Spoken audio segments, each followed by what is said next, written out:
धाकड़ खबर, बेखौफसुमा बेबाक अंदाज। धाकड़ खबर के न्यूज रूम से मैं आपके साथ हूं। अकरम रईस खान वसीम रिजवी को लेकर देश ही नहीं इस वक्त पूरी दुनिया के अंदर हल्ला मचा हुआ है। लोग उसके खिलाफ मुर्दाबाद के नारे लगा रहे हैं, उसके पुतले जला रहे हैं और कार्रवाई की मांग कर रहे हैं। आज एक बड़ी तस्वीर उत्तर प्रदेश के लखनऊ से उभरी है, जो शिया आलम दीन कह सकते हैं, शिया उलेमा कह सकते हैं, मौलाना कल्बे जव्वाद के द्वारा यानी कि उनके तत्वावधान में आयोजित की गई, जिसमें पूरे मुस्लिम मजहब से जुड़े हुए जितने भी तमाम फिरके हैं, मसलक हैं, उनके उलेमा को वहाँ पे इकट्ठा किया गया। एक बड़ा इज्तिमा, एक बड़ा वहाँ पे जो है आयोजन किया गया है। क्या कहलाती है वो तस्वीर और किस किस तरीके के वहाँ से बयान सामने आ रहे हैं वो आपके सामने रखने की कोशिश करेंगे। इसके अलावा एक वीडियो सामने आया है जिसमें एक शख्स अपने आप को वसीम रिजवी का भाई होने का दावा कर रहा है और कह रहा है कि वसीम रिजवी का उनके परिवार से, उनके रिश्ते नातों से, माँ से, बहन से, भाई से किसी तरीके का कोई ताल्लुक नहीं है पिछले कई सालों से, ना ही वो आगे कोई ताल्लुक रखना चाहते हैं क्योंकि वो शख्स मुस्लिम नहीं है। इसके अलावा इस पूरे मामले को कैसे देखा और समझा जाना चाहिए और इस पे जिस तरीके का हंगामा मचा हुआ है, क्या इस हंगामे की ज़रूरत है या सुप्रीम कोर्ट के फैसले का इंतज़ार कर लेना ज़्यादा बेहतर होता, क्योंकि सुप्रीम कोर्ट भी खाली नहीं बैठा है कि धार्मिक किताबों में रद्दोबदल के लिए वो सुनवाई करता रहे। हालांकि आज का सुप्रीम कोर्ट जो है उस पर सवाल भी बहुत सारे उठ रहे हैं, इसलिए लोगों के अंदर जो बेचैनी है वो दिखाई देना भी बेहद लाजमी बनता है इन हालात के अंदर। लेकिन शुरुआत अभी करते हैं लखनऊ से आ रही खबरों के साथ। तो लखनऊ के इमामबाड़े में पहले से घोषित प्रोग्राम के मुताबिक आज वहां पर हजारों की तादाद में लोग जुटे। आप तस्वीरों में देखना शुरू कर दीजिए कि किस तरीके से वहां पे लोग जुटे हुए हैं, किस तरीके का वहां पे मजमा दिखाई दे रहा है। पूरे मामले को देखते हुए पुलिस प्रशासन ने भी चाक चौबंद व्यवस्था की। चप्पे चप्पे पर वहां पुलिस फोर्स आप लोगों को नजर आ रही है। सबसे पहले मैं आपके सामने यहाँ से आ रहे जो नारे हैं वो रखना चाहता हूं कि किस वक्त किस कदर यहां पे वसीम मुर्दाबाद के नारे की सदाएं बुलंद की जा रही है, नारा अल्लाह अकबर की सदाएं बुलंद की जा रही है और इसके अलावा हिंदुस्तान जिंदाबाद के नारों की सदाएं भी बुलंद की जा रही है। सुन लीजिए।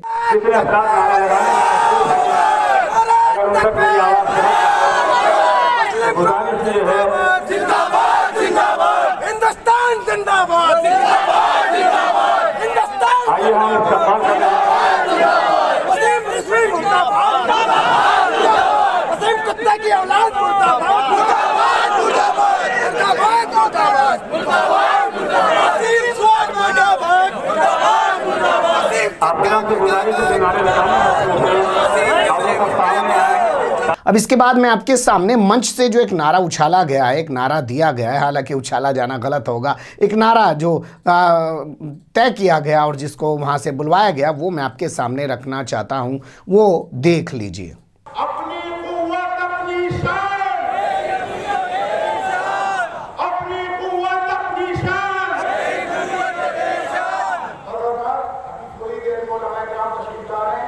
सुन लिया आपने, ये यहाँ से एक नया नारा देने की कोशिश की गई है। हालांकि इस नारे के ज़रिए ये पैगाम देने की ज़्यादा कोशिश की जा रही है कि नबी का मामला हो, अल्लाह का मामला हो, कुरान का मामला हो, यहाँ पे शिया हो चाहे सुन्नी हो, उनमें कोई फ़र्क नहीं है। ये यहाँ से मैसेज देने की एक कोशिश की गई है बहुत ज़बरदस्त तरीके से। इसके अलावा कुछ लोग मंच पर मौजूद रहे, उन्होंने अपने इस बारे में रोशनी डाली, वो भी कुछ चंद चीज़ें आपके सामने रखना ज़्यादा बेहतर होगा। सुन लीजिए। यही वजह है कि इससे पहले तमाम आसमानी किताबें आई, लेकिन उसमें कुछ न कुछ बदलाव हुआ। लेकिन ये आखिरी किताब है, क़यामत तक के ऐसे ही रहेगी। ये जिम्मा अल्लाह रब्बुल इज़्ज़त ने दिया है। अब हमें इस बात की फिक्र नहीं है कि ऐसे बदबख्त लोग, ऐसे कमीने लोग ज़माने में आते हैं, आते रहेंगे।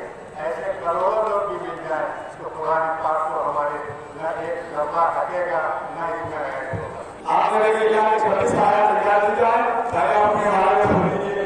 अभी एक वीडियो आया है कि जिसमें आपके सगे हमें छोटे भाई ने ये कहा है कि मेरा से पुलिस का लिया वायरस ने तस्वीर कर दिया है कि वायरस में कोई नाता नहीं रहा। अब अगर आप अपने समाज में है तो आपको समझिए कि धोनी का मुद्दा करना था।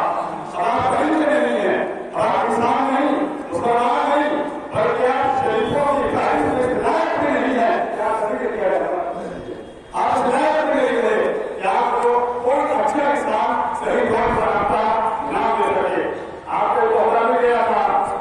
अब बात कर लेते हैं एक शख्स की जो अपने आप को वसीम रिजवी का भाई बता रहे हैं। उनका एक वीडियो वायरल हो रहा है। वो कह रहे हैं वसीम रिजवी से हमारा कोई लेना देना नहीं है। कश्मीर मोहल्ले में हम लोग रहते हैं, 3 साल हो गए। कोई गवाही दे दे कि वसीम रिजवी यहाँ पे आता है या मोहल्ले के अंदर भी आता है। इस तरीके की वो बात कर रहे हैं। माँ का, बहन का, भाई का वसीम रिजवी से कोई ताल्लुक नहीं है। सुन लीजिए। बिस्मिल्लाहिर्रहमानिर्रहीम।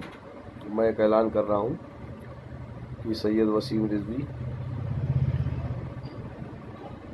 से हमारा कोई ताल्लुक़ नहीं है। मैं उनका भाई हूँ छोटा। न मेरी माँ का है, न मेरे भाई का है, न मेरी बहन का, किसी का कोई ताल्लुक़ नहीं है उनसे। वो पागल हो गए हैं, मजनून हो गए हैं। वो जो समझ में आते हैं वो करते हैं। ना वो नमाज, ना रोज़ा कुछ करते नहीं, ना उनको दीन, ना इस्लाम से कोई मतलब है। इसलिए वो इस तरह की बातें बोलते हैं। जो दीन और इस्लाम से जुड़ा होता है उसके दिल में खौफ होता है, वो इस तरह की बातें बोल ही नहीं सकता। वो किसी के इशारों पे ये सब बातें बोल रहे हैं। कौन उनसे कहला रहा है, कौन पॉलिटिक्स कर रहा है, ये मैं इसमें नहीं पढ़ना चाहता। लेकिन बहरहाल मेरा उनसे ताल्लुक़ात 3 साल से कुछ नहीं है और मैं अपने घर में रहता हूँ। यहाँ से उनसे कोई ताल्लुक़ नहीं है। कश्मीरी मोहल्ले से उनका कोई ताल्लुक़ नहीं है, ना वो कश्मीरी मोहल्ले में आते हैं। कोई भी महल्ले वाला ये गवाही दे दे, खड़ा होकर कह दे कि वसीम रिजवी मेरे घर आते हैं या वसीम रिजवी कश्मीर मोहल्ले आते हैं। मेरा कोई ताल्लुक़ नहीं है, न मैं वसीम रिजवी से कोई ताल्लुक़ रखना चाहता हूँ। न मैं, न मेरी माँ, न मेरा भाई, न मेरी बहन कोई ताल्लुक़ात रखना नहीं चाहता उनसे। हम लोगों ने सारा ताल्लुक़ात उनसे ख़त्म कर दिया। इतना बड़ा गुनाह है कबीरा उसको कहा जाए, उन्हीं ने अल्फाज बोले हैं। बहरहाल कुरान की हिफाजत तो अल्लाह करेगा, ये बेशक है। उसने कहा है इसका कुछ नहीं होगा, आप बेफिक्र रहिए। उसमें से ना एक नुक्ता हटेगा, ना एक ज़बर हटेगा, ना ज़ेर हटेगा। बहरहाल कुरान पे हमले बहुत हुए हैं, पहले भी हुए हैं और आगे भी होंगे, लेकिन उसकी हिफाजत अल्लाह करता रहेगा। आमीन। सुन लिया आपने। बेहतर होता वसीम रिजवी की जो अहलियां हैं, यानी कि उनकी जो पत्नी हैं, उनके जो बच्चे हैं, कम से कम वो भी इस मामले में खुल के अपना पक्ष रखते हैं कि क्या वो अपने पति के, अपने पिता के साथ इस मामले पर खड़े हुए हैं, क्योंकि भाई तो सामने आके बता ही चुके हैं। यहाँ अब और चीज़ों को गौर कर लेते हैं कि इस मामले पर इतना हल्ला क्यों मचा हुआ है। क्या बेहतर नहीं होता कि इस मामले पर इतना हल्ला मचाने की ज़रूरत ही ना होती, सुप्रीम कोर्ट के फैसले का इंतज़ार किया जाता, ज़्यादा बेहतर। क्योंकि जो पब्लिसिटी शायद चाहता था वसीम रिजवी, वो तो उसको मिल चुकी है। भाई आज मान लीजिए वसीम रिजवी अपने उलझुल बयान देख के अभी तक तो यूपी में और इंडिया के अंदर ही चर्चा का विषय बना रहता था, लेकिन जिस तरीके से उसके खिलाफ एहतजाज यानी कि प्रदर्शन हो रहे हैं और उसके नाम को लेकर सोशल मीडिया पे हाय तौबा मची पड़ी है। 50 लोग हमें भी दिन भर में फ़ोन करते हैं, मेरा भी बयान लगा दीजिए, मेरा भी बयान लगा दीजिए। हम तो पहली खबर आज इस मामले में रख रहे हैं क्योंकि इतना बड़ा घटनाक्रम हुआ, इसलिए खबर रखना आपके सामने लाजमी भी हो जा रहा है। लेकिन क्या उसको इससे पब्लिसिटी नहीं मिले, क्योंकि वो भी जानता था कि कुरान के बारे में अगर बातें करेगा तो हल्ला मचना लाजमी होगा। लेकिन एक दिलचस्प तस्वीर आपको दिखाऊं। भारतीय जनता पार्टी के अल्पसंख्यक मोर्चा के नेता हैं, वसीम रिजवी के घर के बाहर पहुंच गए। जानते हैं प्रदर्शन का क्या तरीका निकाला? कुरान की आयतें पढ़ रहे हैं, सुन लीजिए उनकी ज़बानी। हम इनके लिए जो है बिल्कुल विरोध करेंगे, तहरीर में देने जा रहे हैं अभी इसके बाद यहाँ से। क्या लगता है ये किस तरीके का ये जो मामला है, ऐसा करने पे क्या लगता है आप लोग की कि इन्होंने जो स्टैंड लिया है ये क्यों लिया है? कुछ इनका स्टैंड खुद जाने, मगर जो है इन्होंने बहुत गलत कहा है। पूरी दुनिया में हिंदुस्तान का सर झुका है इससे, ऐसी हरकत से इन्होंने जो हरकत करी है। कुरान में एक ज़ेर ज़बर हटाने की किसी की हैसियत नहीं है। अल्लाह का आपका अगला कदम क्या होगा? अगला कदम हम इस पर FIR लिखाने जा रहे हैं, हम सुप्रीम कोर्ट तक इनके पास जाएंगे। नहीं, आप जिस तरीके का ये आप देख रहे हैं कि मामला पूरा हुआ है, जिस तरीके से लोगों की भावनाओं को आहत किया गया है, तो इससे आप सरकार से क्या मांग करते हैं? सरकार से हम यही मांग करते हैं कि इनको फौरन गिरफ्तार करें, इनको सख्त से सख्त इन पर कार्रवाई हो।